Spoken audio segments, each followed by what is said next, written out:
भारत अब आसमान में भी अपनी ताकत का परचम लहराने जा रहा है और ये सिर्फ एक नई उड़ान नहीं बल्कि भारत को दुनिया की एविएशन पावर लिस्ट में शामिल करने वाली क्रांतिकारी छलांग है। दरअसल अब भारत में पहली बार अंतर्राष्ट्रीय स्तर का बिजनेस जेट फॉल्कन 2000 तैयार किया जाएगा। रिलायंस इंफ्रास्ट्रक्चर की सहयोगी कंपनी रिलायंस एरोस्ट्रक्चर लिमिटेड और फ्रांस की एरोस्पेस कंपनी डसॉल्ट एविएशन ने मिलकर ये ऐतिहासिक साझेदारी की है। इसका ऐलान फ्रांस में पेरिस एरो शो के दौरान हुआ।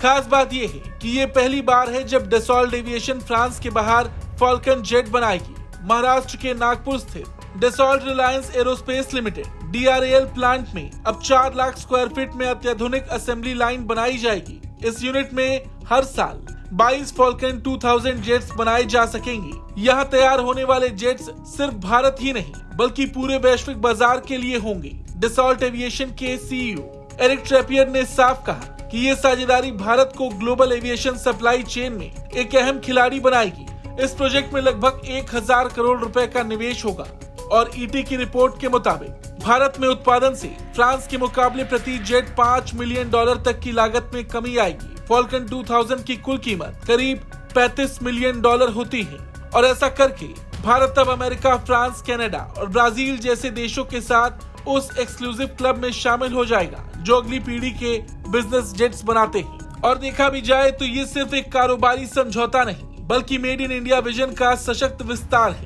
पहली बार भारत में सिविल एविएशन के लिए फुल स्केल असेंबली लाइन बनेगी। अभी तक भारत में सैन्य विमानों का निर्माण होता रहा है जैसे HAL के तेजस और टाटा एयरबस का C295 ट्रांसपोर्टर, लेकिन अब नागरिक जेट का निर्माण भारत की तकनीकी, औद्योगिक और वैश्विक हैसियत को नया मुकाम देगा। डसॉल्ट रिलायंस एरोस्पेस लिमिटेड को फॉल्कन 6X और 8X जैसे high end executive jet programmes में शामिल किया जाएगा जिन्हें जरूरत पड़ने पर सैन्य कार्यों में भी इस्तेमाल किया जा सकता है। और वैसे भी देखा जाए तो जहां एक और अमेरिका की बोइंग कंपनी सुरक्षा को लेकर सवालों के घेरे में है, वहीं दूसरी ओर भारत अपने भरोसेमंद निर्माण के जरिए दुनिया का ध्यान खींच रहा है। फॉल्कन 2000 जैसे जेट सिर्फ तकनीक का प्रतीक नहीं बल्कि भारत की वैश्विक भरोसेमंद छवि का प्रमाण बनेंगे। इस खबर को लेकर आपका क्या कुछ कहना है, कमेंट करके जरूर बताएं। ब्यूरो रिपोर्ट, भारत तक।